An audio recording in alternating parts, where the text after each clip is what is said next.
ओम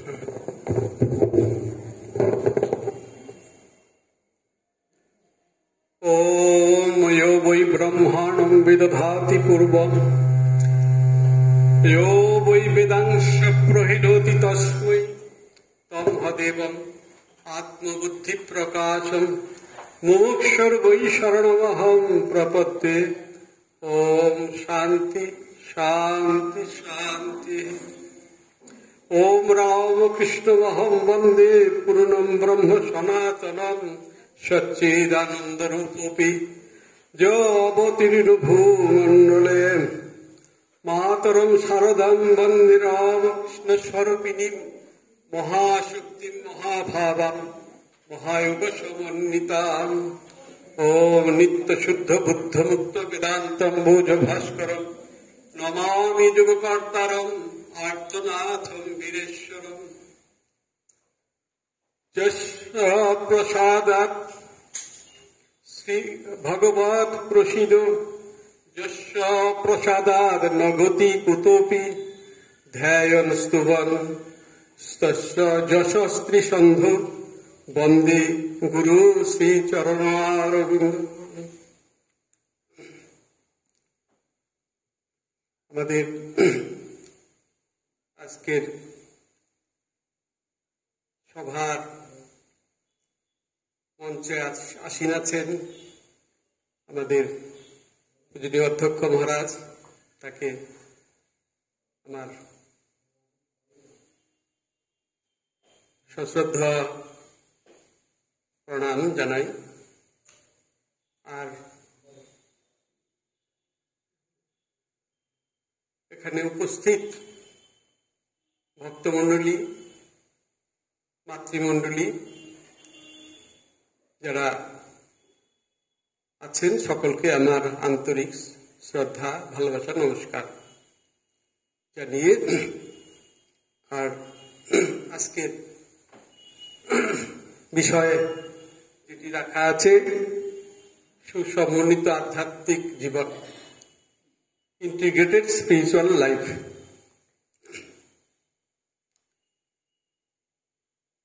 অবশ্যই তা আমাদের ঠাকুরমা স্বামীজির, বিশেষ করে ঠাকুরের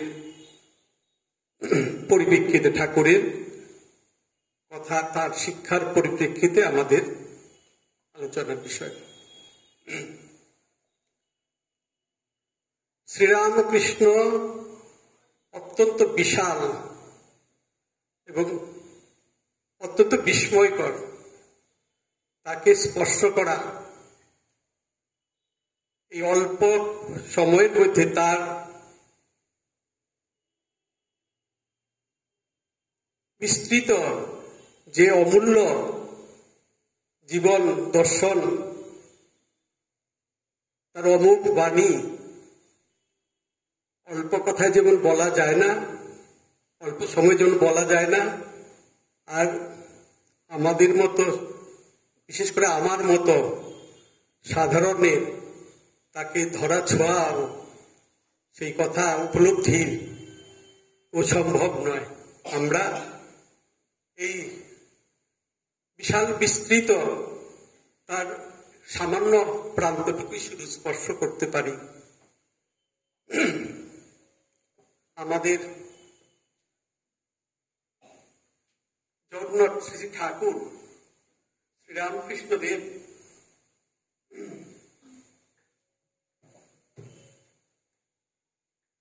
যেহেতু আমরা সাধারণ মানুষ, আমরা জীবিকা রুজি রোজগারের জন্য ব্যতিব্যস্ত, আর স্মরণ মননে সেই ততটা আমরা স্মরণ মনন তথা আধ্যাত্ম সাধনের জন্য আমরা ততটা সময় দিতে পারি না। আমাদের মতো সাধারণের জন্য ঠাকুর আমাদের কি পথ নির্দেশ করেছেন, তিনি কি উপদেশ দিয়েছেন, সেইগুলো আমাদের আজকের আলোচনা যথাসাধ্য চেষ্টা করব। আশা করি এখানে সকলেই আমাদের শ্রীরামকৃষ্ণ কথামৃত এবং ঠাকুরের জীবনী পড়েছেন বা অবহিত আছেন কম বেশি। সকলেই জানেন শ্রীরামকৃষ্ণ নানা ধর্ম সাধন করে ভগবানকে উপলব্ধি করেছিলেন, বলেছিলেন যত মত তত পথ, সব ধর্মই সত্য। তিনি গোড়ামির ধার ধারতেন না, সইতে পারতেন না এক দেশিকতা। তিনি চাইতেন উদার ভাবের প্রসারতা, উদারতা আর ইষ্টনিষ্ঠা। সবসে বসিয়ে কলিজে নাম, হাজি হাজি করতে রহে বৈঠ আপনার থাম। কিন্তু কারুর নিন্দা, কারুর সমালোচনা আমাদের শ্রীরামকৃষ্ণ জীবনে, ঠাকুরমা স্বামীজির জীবনে তথা আমাদের রামকৃষ্ণ সংঘ জীবনে আমার যতটা অভিজ্ঞতা তাদের দেখেছি, আমাদের এটি বিশেষ। আমরা সবাইকে নিয়ে চলার চেষ্টা করি, এটি ঠাকুরের বিশেষ অবদান। অবতার পরিষ্ঠা মহাপুরুষ সাধন অনুভূতির দ্বারা জগতের সকল ধর্মের আসল মর্ম কথা জেনেছিলেন। স্বীয় সাধনার ক্ষুদ্র অংশই তিনি আমাদের করতে বলেছেন। কি বলেছেন আপনারা জানেন তার ভাষায়, আমি 16 টাং করেছি, তোরা 1 টাং কর। খুব ক্ষুদ্রাংশ যা করেছেন, যে তপস্যা তিনি দীর্ঘ 12 বছর দক্ষিণেশ্বরে করেছেন, সেগুলো আমাদের মতো এইরকম শরীর, এইরকম মন নিয়ে আমাদের পক্ষে সম্ভব না। খুব সামান্য ক্ষুদ্র অংশই তিনি করতে বলেছেন। ক্ষুদ্রাংশ 16 ভাগের 1 ভাগ। কি সেই ক্ষুদ্রাংশটি কি? আমরা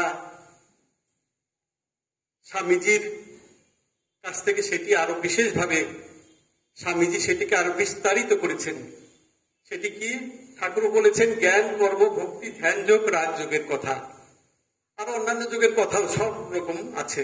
সবকিছু নিয়ে, সবাইকে নিয়ে, সবকিছু নিয়ে স্বামীজি তার জ্ঞান, কর্ম, ভক্তি এবং যোগের কথা বিশেষভাবে বলেছেন। এই 4টি যোগের কথাই আমরা পাব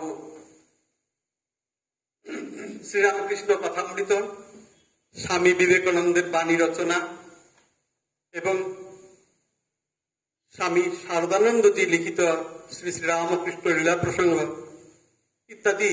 আমাদের যে সকল রামকৃষ্ণ বিবেকানন্দ সাহিত্যের আকর গ্রন্থগুলো রয়েছে, তার মধ্যে এই গুণেরই বিস্তার দেখতে পাবেন। এই 4টি যুগের কথাই তিনি বলেছেন। এখন এই যোগ গুণের কথা বিস্তারিত বলতে গেলে অনেক সময়ের ব্যাপার, আমাকে অনেক বাদ দিয়ে এই যে সমন্বয়ের ভাব, ঠাকুর বলেছেন না মতো আর বুদ্ধি করবেনি, আমাদের যেন এই সামান্য কোন রকম সংকীর্ণ মনোভাব না থাকে, সেইটি লক্ষ্য করে আমরা এই যোগগুলোর উপরে বিশ্লেষণ করার চেষ্টা করব। একটু বললে পরে বোঝা যাবে সেটি। জ্ঞান যুগের কথা আমি দৃষ্টান্ত স্বরূপ জ্ঞান যুগের কথা বলছি। ঠাকুর দক্ষিণেশ্বরে আছেন, আপনারা জানেন অদ্বৈত বেদান্ত জ্ঞানের গুরু হিসাবে এসেছিলেন তুতাপুরী, ন্যাংটা, ঠাকুরের ভাষায় ন্যাংটা। তিনি দক্ষিণেশ্বরে আছেন, ধুনি জ্বালিয়ে থাকেন এরা ন্যাংটা সাধু, এই কি বলে নাঙ্গা সাধু সম্প্রদায়। তিনি দক্ষিণেশ্বরে পঞ্চবটিতে ধুনি জ্বালিয়েছেন, সেখানে ঠাকুর আছেন। হঠাৎ একজন এসেছে ধুনি থেকে কয়লা তুলে তামাক খাবে বলে, আমার জানে না এরকম হুকুর মধ্যে কয়লা দিতে হয়, কয়লা তুলতে এসেছে, তখন ন্যাংটা পাশে বসে আছে, চিমটে নিয়ে তাকে মারতে খুব রুষ্ট হয়েছে এবং মারতে যাচ্ছে। ঠাকুর হেসে বলছেন, এই তোমার বেদান্ত জ্ঞান, হ্যাঁ, সর্বং খলিতম ব্রহ্ম, আবার একে অঙ্গা দিচ্ছে, মারতে যাচ্ছে। এইরকম সংশোধন গুলো এইভাবে আমাদের সব থাকবে, জ্ঞান যুগে সবকিছু থাকবে, কিন্তু এইরকম ভাবে ঠাকুর, হ্যাঁ, বলছেন তোমার ব্রহ্মজ্ঞানের দৌড় এইটুকু। আরো বলছি, এই দক্ষিণেশ্বরের ঘটনায় এখানে এসছেন একজন হঠ যোগী। অনেক রকম দক্ষিণেশ্বরটা ছিল তখন, অনেকে গঙ্গাসাগর মহাতীর্থ সেখানে আসতেন। এইদিকে উত্তর পূর্বাঞ্চলে আসলে পরে তারা সব সাধু, আর এখানে ভগবান এসেছেন তো সবাই আসবে, অনেকেই এসেছেন। সেইভাবে অনেক বড় বড় সাধু মহাপুরুষ এসেছেন। একজন হঠ যোগী এসেছেন, সে আছেন দক্ষিণেশ্বরে। তার সম্বন্ধে নানান রকম আজে বাজে কথা আসছে কানে, ঠাকুরের কানেও এসেছে। তিনি কিছু দুষ্কর্ম করেছেন আর কি। শ্রীরামকৃষ্ণ তাকে জিজ্ঞেস করে বসেছেন, কি স্বামীজি, লোকে এসব কি বলছে? তখন সে সাধু উত্তর দিচ্ছেন, জগতের সবই তো মায়া, তবে এটা কি আর মায়ার বাইরে? ঠাকুর সঙ্গে সঙ্গে উত্তর দিলেন, থুতু, তোমার এইরকম বেদান্ত জ্ঞানে থুতু দেই, মুতে দিই। ঠাকুর এইসব ভাষা ছিল, চালাকি চালাকি, মানে এইখানে এইসব। তারপরে স্বামীজিকে বলছেন, স্বামীজিকে ঠাকুর বলছেন জ্ঞান শুকনো, হ্যাঁ বল দেখি। স্বামী বিবেকানন্দ বললেন, হ্যাঁ শুকনো, জ্ঞান শুকনো। তাই তিনি ভবতারিণী মায়ের কাছে প্রার্থনা করেছিলেন যে, মা আমায় রসে বসে রাখিস, শুকনো করিসনি। আপনারা জানেন না অবশ্যই। আরো আছে, দক্ষিণেশ্বরের ঘটনাই বলছি, বেশি দূরে যাব না।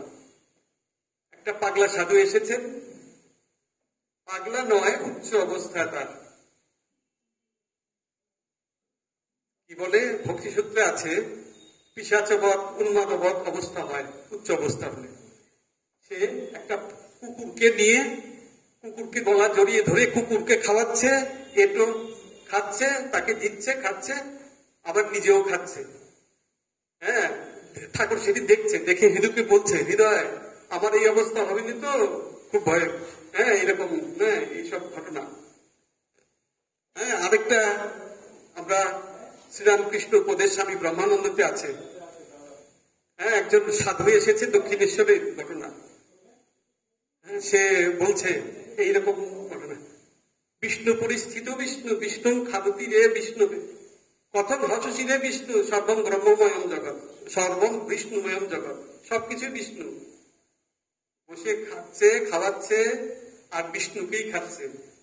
যা ব্রহ্ম, আমরা ব্রহ্মাত্মা ব্রহ্ম হই বলি না, সেই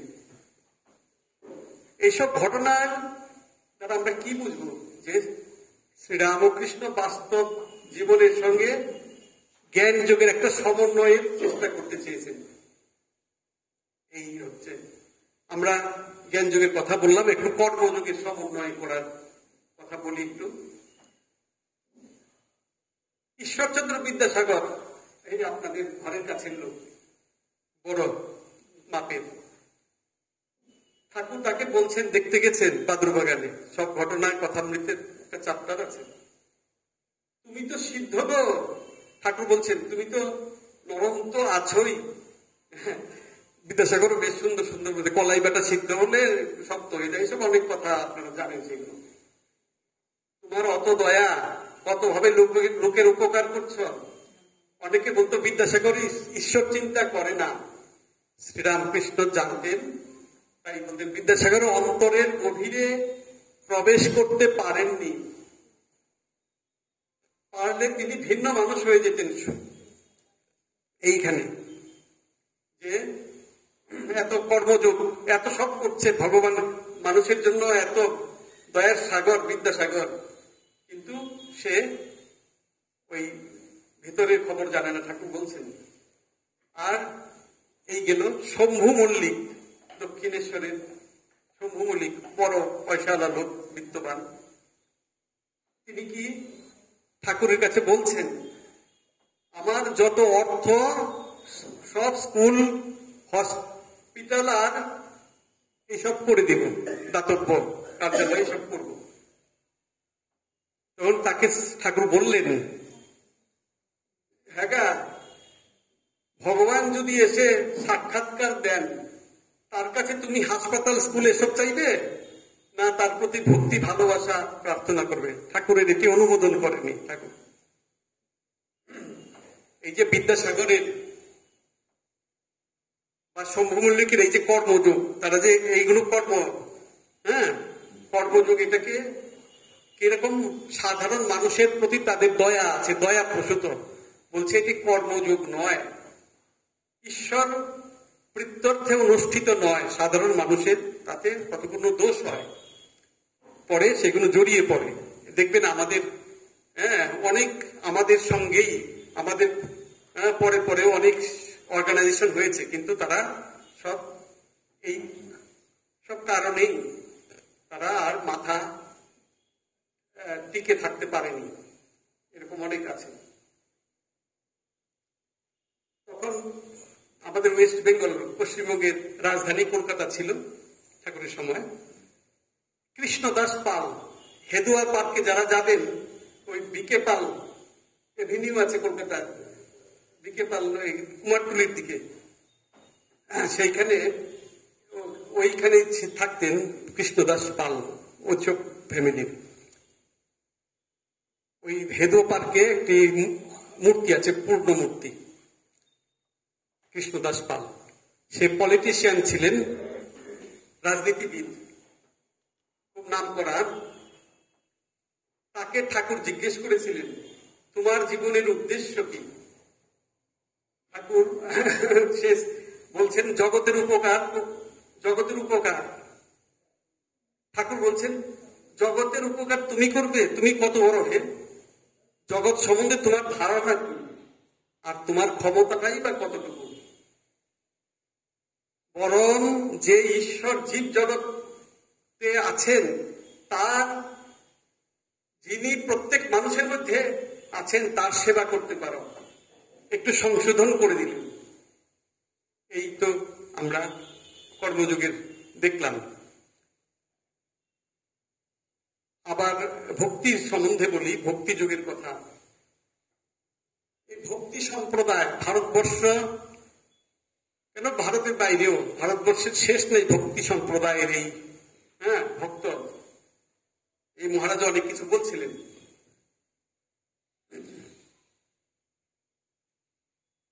কি যত না সম্প্রদায়, কম নয়, ছোট মত, অনেক রকম ভক্ত সম্প্রদায়, এর বর্ণনা করে শেষ করা যাবে না, অনেক রকম। ঠাকুর বলেছেন, বাড়িতে ঢুকে কেউ সদর দরজা দিয়ে, আবার কেউ খিড়কির দরজা দিয়ে, কেউ দিয়ে যেটা মেথরের যাতায়াতের পথ পেছনে, এইসব বলছেন। আমরা যাই হোক, আমাদের একটা বিষয়ে খুব সতর্ক থাকতে হবে, যে কোনো একটি বিশেষ পারদর্শিতা, বিশেষ বিষয়ে, বিশেষ কোনো যোগে, কর্মযোগ, ভক্তিযোগ বা রাজযোগ, এর মধ্যে আমরা বিশেষভাবে পারদর্শী না হয়ে সব কিছুকে নিয়ে ভারসাম্য, সবকিছু নিয়ে আমাদের ভারসাম্য বজায় রাখতে হবে, সমন্বয় করে। নইলে আমাদের জীবনের গতি উলট পালট হতে পারে, অনেক সময় সেটি হয়। একটু গল্প বলি, তাহলে ছোট্ট গল্পের মধ্যে বোঝা যাবে। আমাদের দেশে তখন অনেক রাজা ছিল, ছোট ছোট রাজা থাকতো না, পাশাপাশি দুই প্রতিবেশী রাজা। এক রাজা, দুই বন্ধু রাজা, তাদের মধ্যে বন্ধুত্ব আছে। এক রাজা আরেক রাজাকে লিখেছে, আমার রাজ্য, আপনার শুনেছি আপনার রাজ্যে অনেক পণ্ডিত আছে, আমারকে কিছু ধার দিন, পণ্ডিতদের দিন আমার রাজ্যে। তখন বন্ধু কোথায়, সে কিছু পণ্ডিত পাঠিয়েছেন। হ্যাঁ, কেমন কেমন পণ্ডিত? একজন বৈয়াকরণ ব্যাকরণবিদ, একজন নৈয়ায়িক ন্যায়ের পণ্ডিত, একজন স্মৃতির পণ্ডিত স্মৃতি বিশারদ, একজন বৈদ্যরাজ ভালো ডাক্তার, আর একজন জ্যোতিষী গণক ঠাকুর, 5 জনকে পাঠিয়েছেন। আসছেন রাজার প্রতিবেশী রাজ্যে। অনেক যেতে যেতে তাদের দুপুর হলো, তারা ঠিক করলো যে এখানে রান্না বান্না করে খাবে, খেয়ে তারপরে যাবে। রাজাকে তখন তারা নিজেরা ঠিক করে নিল। যিনি ব্যাকরণবিদ তাকে বললো ভাত রান্না করতে, তার দায়িত্ব করেছে। সে মাটির হাঁড়িতে ভাত বসিয়েছে, ভাত ফুটছে, আর ফুটের সঙ্গে সঙ্গে জানেন শব্দ হয়, টকবক করে ফুটের শব্দ হয়। ব্যাকরণবিদ তো যেমন জানে, বলছে অশুদ্ধম বদতি, অশুদ্ধ বলছে, হাঁড়িকে মেরেছে, যা হাতে ছিল মেরেছে, সব ছিটকে গেছে, অশুদ্ধম বদতি হল। এই যে আরেকজন ব্যাকরণবিদ গেল, জ্যোতিষীকে পাঠিয়েছে কাঠ লাগবে, জ্বালানি, আরো কাঠ লাগবে। তো জ্যোতিষী গেছে কাঠ আনতে, গাছের শুকনো ডাল কাটছে, গাছে উঠেছে। গাছে উঠার পরে সে তার মনে পড়েছে এখন অশুদ্ধ কাল গণনা করছে। সে তো সবে কাল গণনা এসব করে, অশুদ্ধ, এখন নামা যাবে না, কাঠ নিয়ে নামা যাবে না, শুভ সময় এলে নামবে। আর হলো না যে এই বৈয়াকরণবিদ, তবে যে বৈদ্য তাকে পাঠিয়েছে বাজারে সবজি কিনতে, সে গেছে, গিয়ে দেখেছে নিম পাতা বাজারে, এখানে বিক্রি হয় কিনা জানি না, আমাদের কলকাতায় নিম পাতা, ভালো ভালো নিম পাতা বিক্রি হয়। সে নিম পাতা দেখে, সে নিম পাতার প্রশংসা, এটা শ্লেষ্মানাশক, অনেক রকম গুণ, এইসব করে করে নিম পাতা নিয়ে রওনা হয়েছে।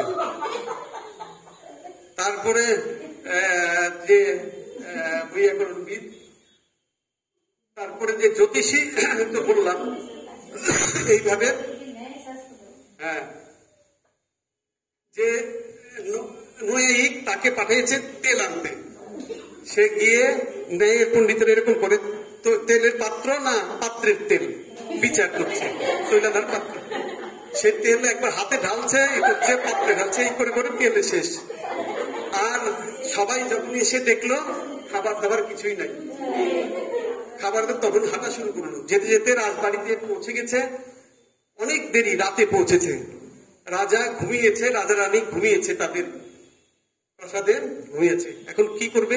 তারা সদর দরজা যেতে পারেনি, কোনোভাবে পেছনের দরজাতে রাজার কক্ষে প্রবেশ করেছে। কাছে গিয়ে তখন পেছনের দরজাতে ঠাকুরের কথা আছে না, গেলে নোংরা লাগবে, নোংরা টোংরা লেগেছে।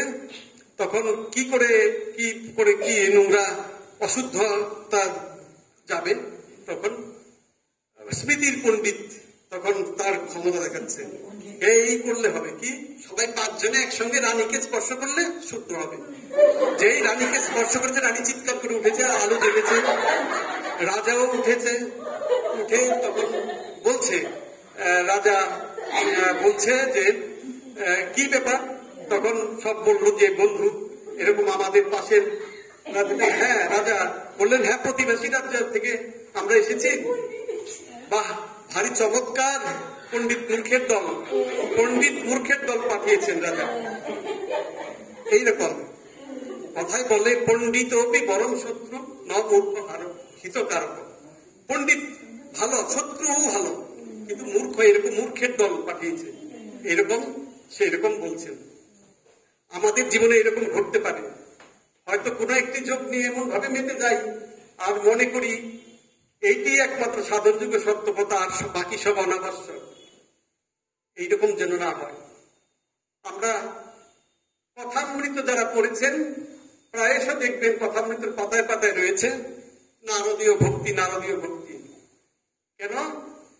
ঠাকুর বলছেন, কলিতে জীবের অন্নগত প্রাণ, ভগবত চিন্তা বা বৈদিক যজ্ঞাদির অবসাদ কম, তাই তাই করিতে নারদীয় ভক্তি প্রশস্ত। কি সেই নারদীয় ভক্তি? নারদ ঋষি অত্যন্ত উদার ভাবে বলছেন, সা তস্মিন পরম প্রেম রূপা, সেই ভগবানের পরম প্রেম, সর্বশ্রেষ্ঠ ভালোবাসা। অত্যন্ত উদার ভাবে বলছেন। কেন উদার ভাব? কোন দেব দেবীর পার্টিকুলার কোন দেব দেবীর নাম করেননি। দুর্গা, কালী, রাম, কৃষ্ণ বলতে পারতেন, কিন্তু কারোর নাম উল্লেখ করেননি। এই যে উদার, জেনারেলাইজেশন করেছেন। আরো জেনারেলাইজেশন করবে, আরো উদার কিভাবে? অন্যান্য যারা ভক্তিমার্গের আচার্য আছেন তাদের নাম উল্লেখ করছেন, তাদের কথা বলছেন। কিরকম বলছেন? পূজা দৃশ্যই অনুরাগ ইতি পারাচার্য। এই ব্যাসের কথায় পূজা দিতে অনুরাগ ভক্তির কথা বলছেন। আর কথা দিছি তুই গর্গ, ভগবানের কথা শোনা কীর্তন এর কথাও বলছেন কে? গর্গ ঋষি। তারপর বলছেন আত্মরতি অবেদনী ইতি শান্ডিল্য, আত্মরতির অবরোধী বিষয়ের অনুরাগের নাম ভক্তি। এইগুলো হচ্ছে শান্ডিল্য। তারপরে নারদ ঋষি সুন্দর ভাবে একটা বেদবাক্য স্বরূপ যেটি দেবে তার কথা বলবেন। তদর্পিতা খিলাচারতা তদ বিস্মরণে পরম ব্যাকুলতা। হ্যাঁ, সকল রকম কাজ সবই ভগবানের সমর্পণ করো।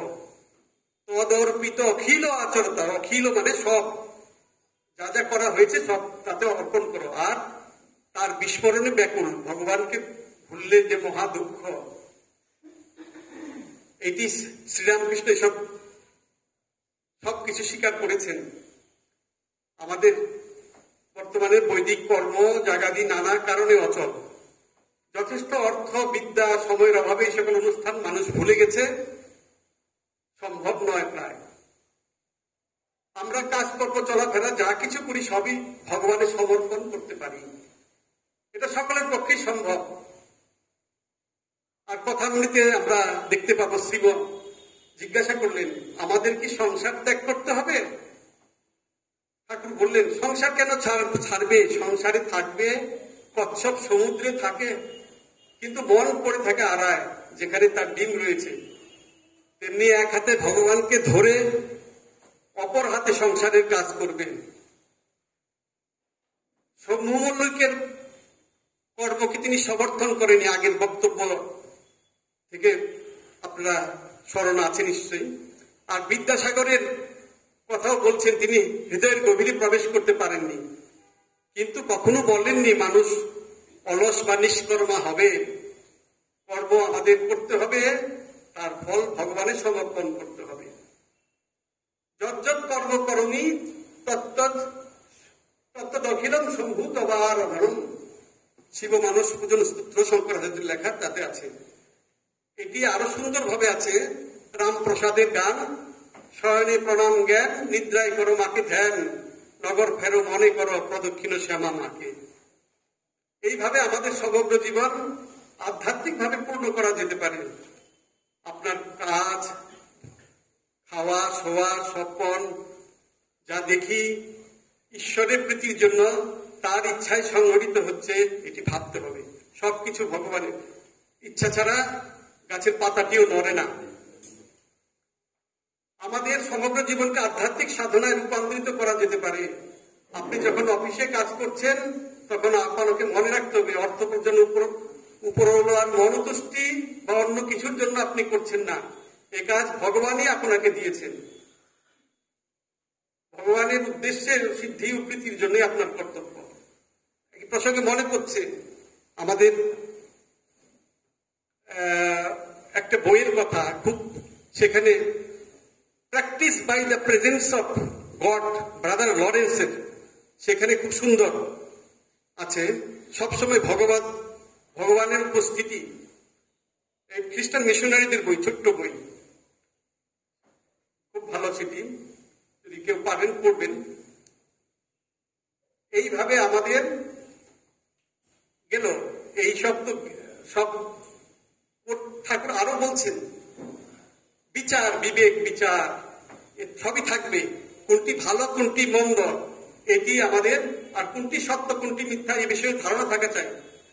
মাস্টার মশাই মাস্টারমশাই এই যুগের ভাগবতকার, কথামৃতকার মাস্টারমশাই বলছেন, প্রবোধ চন্দ্রোদয় নাটকের কথা ঠাকুরকে শুনিয়েছেন। সেখানে নিত্যানিত্য বস্তু বিবেক বিচার আছে, বেদান্তেও নিত্যানিত্য বস্তু বিবেক বিচারের কথা বলা। ঠাকুর বলছেন, হ্যাঁ, নিত্যানিত্য বস্তু বিবেক আমাদের প্রয়োজন, এগুলি অপরিহার্য।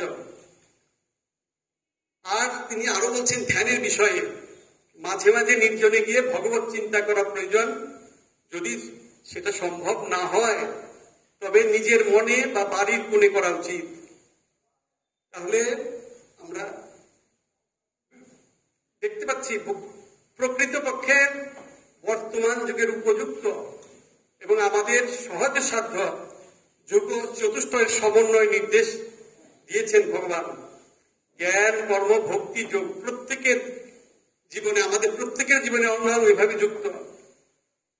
আর যোগাবতার মানব স্বভাব বিবেচনা করেই আমাদের মতো সাধারণ মানুষের জন্য বর্তমানে উপযোগী যোগ চতুষ্টয় উপদেশ দিয়েছেন, আমরা সহজে যথাযথভাবে সাধন করতে পারি যেন। আর একাগ্রতা ও ভক্তি ও ব্যাকুলতা, এর উপর শ্রীরামকৃষ্ণ জোর দিয়েছেন, এটি তার শিক্ষা। সঙ্গে চাই বিবেক বিচার। আর একটু অল্প সময়, 2 মিনিট। হ্যাঁ, ওটা হয়ে যাবে। আচ্ছা, আমি তাড়াতাড়ি করছি ওর জন্য। আচ্ছা,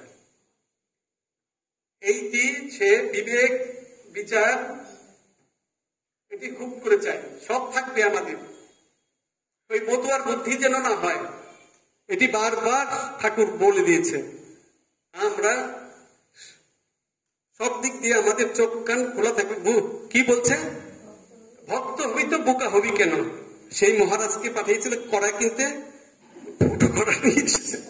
তারপরে বলে খুব বোকা। হ্যাঁ, যোগানন্দজিকে হ্যাঁ ঠাকুর খুব করে বললেন, ভক্ত হবি তো বোকা হবি কেন? এইরকম তুমি, সে কি তোর ধর্ম করতে বসেছে? অনেক কিছু বলেছে এইরকম। যাই হোক, এইরকম আমাদের চাই একাগ্রতা, ভক্তি ও ব্যাকুলতা, হ্যাঁ, বিবেক বিচার চাই। ওই নিত্যানিত্য বিবেক বিচার আগে বলা হলো, প্রবোধ চন্দ্রোদয় নাটকের কথা বললাম। বেদান্তে এটি খুব বিবেক বিচার, বিস্তর পার্থক্য করা, সত্য মিথ্যার মধ্যে যে বিচার, কোনটি সত্য কোনটি মিথ্যা, এটি বিচার করা। জ্ঞান লাভ সম্বন্ধে ঠাকুর বলছেন এই বিচার চাই।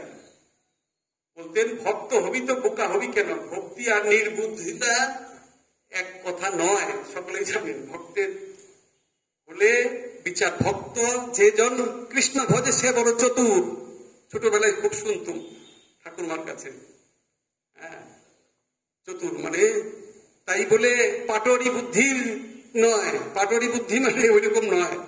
হ্যাঁ, সেটি আবার খারাপ, অতি চালাকি যেটি, সেটি নয়। ভগবান আরো গীতায় বলেছেন না, দদামি বুদ্ধি যোগন্তম যেন মাম উপজাতিতে, আমি তাকে বুদ্ধি যোগ দিয়ে থাকি, তাকে কি করে আমাকে পাবে সেই বুদ্ধি আমি দেই। সে যদি ঠিক ঠিক পথে চলে, ঠাকুর বলছেন এক পা, সে যদি এক পা আসে, আমি 10 পা যাবো। এগুলো কি ঠাকুরের অ্যাসুরেন্স, প্রতিজ্ঞা। ঠাকুর প্রতিজ্ঞা করেছে, এগুলো মিথ্যা হবার নয়। অপরের সেবা করা, সব রকম অন্তরায় থেকে তাকে সাহায্য করা, এইটি ঠাকুরের আরেকটি বড় শিক্ষা।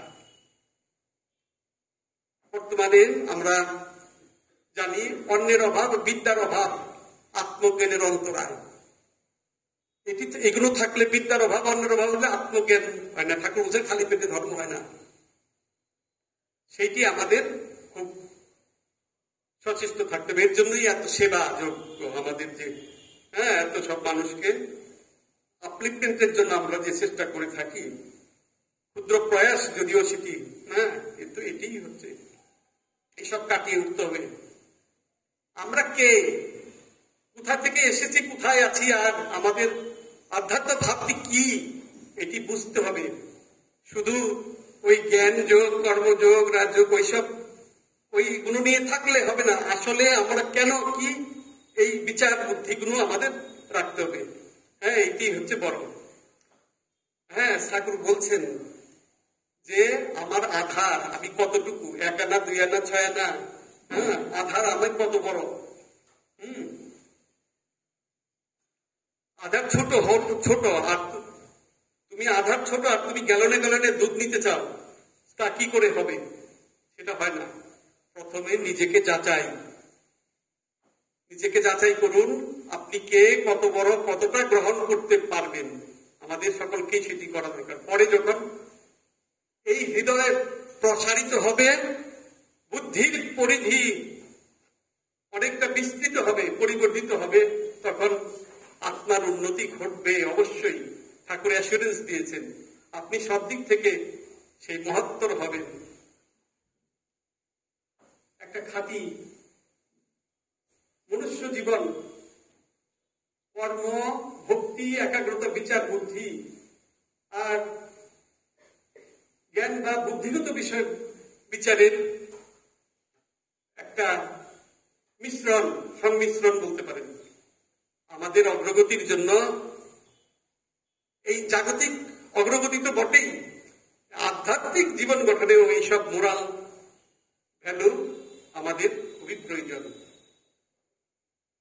এগুলো চাই, এবং এই ঠাকুরের এইরকম সুসমন্বয় সবকিছুকে নিয়ে, কোনটি সবকিছুই থাকবে, এবং প্রখর বিচারের সেই রকম ওই 5 পণ্ডিতের মতো না হয়, পণ্ডিত মূর্খ দলের মতো, হ্যাঁ, না হয়। এইটি আমাদের খুব, আমরা এক দেশি না হই, তাহলে বিপদটা আমাদের ঘনিয়ে আসবে। আমাদের এটি খুব করে লক্ষ্য রাখতে হবে। আর শ্রী ঠাকুরের কাছে আমাদের প্রার্থনা, তিনি আমাদের যেন মতুয়ার বুদ্ধি না দিয়ে, তিনি আমাদের এইসব দুর্বলতা দূর করে দিয়ে আমাদের তার প্রদর্শিত পথে চলার সুযোগ করে দেন, আমাদেরকে সেইভাবে তৈরি করুন। আমরা আমাদের ব্যক্তিগত জীবন, তারপর এই বৃহত্তর সামাজিক জীবনকে আমরা যেন পথ দেখাতে পারি, আরো উন্নয়নের পথে হাঁটতে পারি, হ্যাঁ, সবাইকে নিয়ে চলতে পারি। এইটি বলে আমার বক্তব্য শেষ করছি। জয়